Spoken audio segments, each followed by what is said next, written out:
예루살렘아, 여호와를 찬송할지어다. 시온아, 내 하나님을 찬양할지어다. 그가 내 문빗장을 견고히 하시고 내 가운데에 있는 너의 자녀들에게 복을 주셨으며 내 경내를 평안하게 하시고 아름다운 밀로 너를 배불리시며.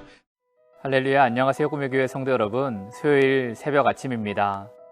여러분들은 생각할 때에 가장 행복하고 가슴이 먹먹할 정도로 찐한 때가 언제였나요? 저도 생각해 보니까 여러 날이 있지만 저희 첫째 아이가 태어나서 그 탯줄을 자르던 때가 기억이 납니다.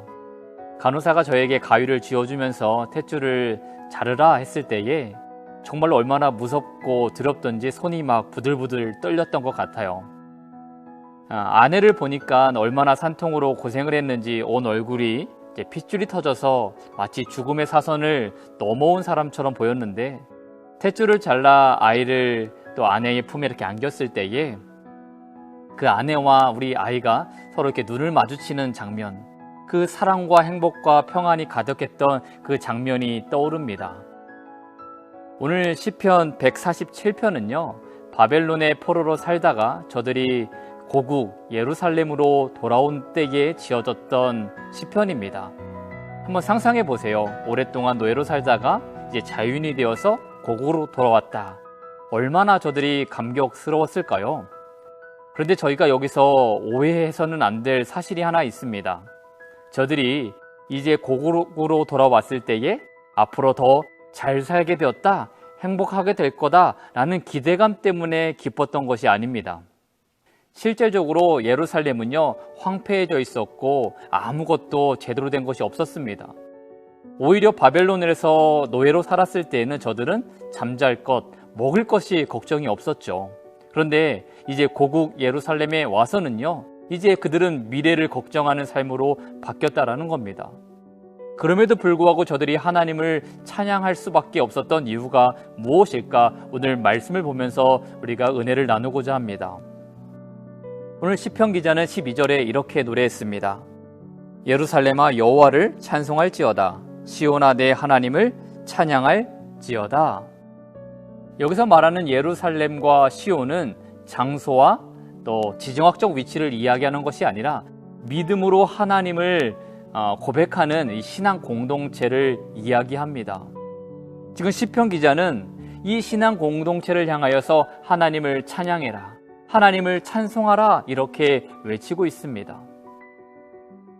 어쩌면 오늘 신앙 공동체인 우리 교회, 우리가 처한 상황이 어쩌면 바벨론에서 예루살렘으로 왔을 때에 그 막막한 현실 앞에 서 있었던 이스라엘 백성들과 유사한지 모르겠습니다. 하나님을 찬양해야 되는데 잘 상황과 환경이 그렇지 않습니다. 그럼에도 불구하고 환경은 감사치 않은데 신앙은 하나님을 감사할 수 있도록 우리를 이끌습니다. 또 환경은 우리가 노래할 수 없는데 우리의 믿음은 하나님을 찬양할 수 있도록 만든다라는 것입니다. 그래서 성도 여러분, 우리 환경과 상황을 쫓지 않고 찬양하는 사람이 되어야 하는 줄을 믿습니다. 찬양을 하면요, 찬양할 이유가 그 이후에 보이기 시작합니다. 찬양이 찬송을 풍요롭게 합니다. 오늘 시편 기자는 그래서 13절에 이와 같은 고백을 하죠. 그가 내 문빗장을 견고히 하시고 내 가운데에 있는 너희 자녀들에게 복을 주셨다. 하나님이 저들의 문빗장을 견고하게 하셨다라고 말합니다. 근데 과연 그렇습니까? 예루살렘은 황폐화되었고 다 무너진 적이 있지 않습니까?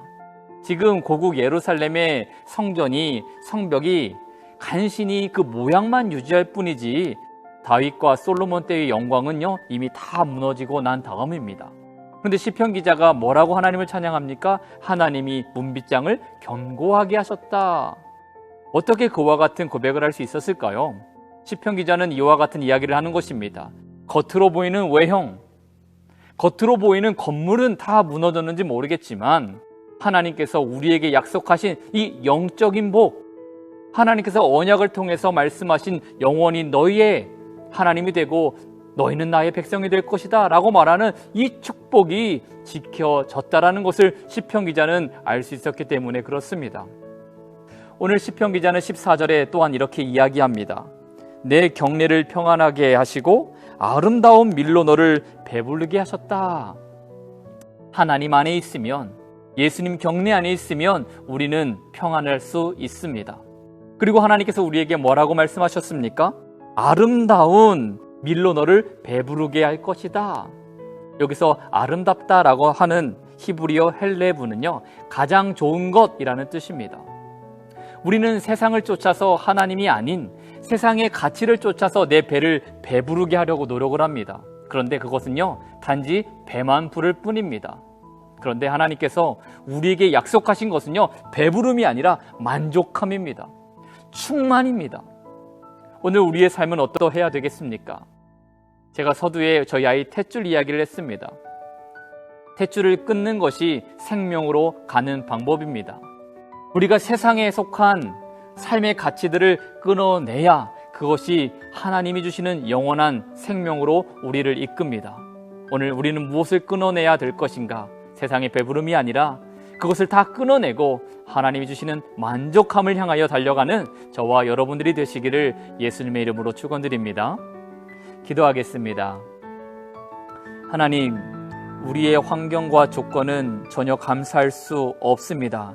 그럼에도 우리의 영혼은 주님을 찬양하며 노래합니다. 왜냐하면 주님은 우리를 만족해 하시며 우리를 충만케 하시는 우리의 주인이 되어 주시기 때문에 그렇습니다. 오늘 함께 예배한 우리 모든 성도님들, 세상의 배부름이 아니라 하나님이 주시는 은혜의 만족함을 누려가는 그런 믿음의 인생이 되도록 주님께서 동행하여 주시옵소서. 감사하며 우리 주 예수님의 이름으로 기도합니다. 아멘.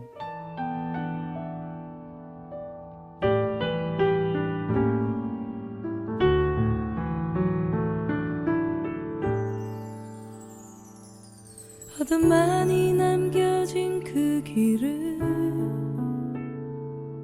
숨죽여 걸어온 지친 내게 어느 날 다가온 그댄 감당할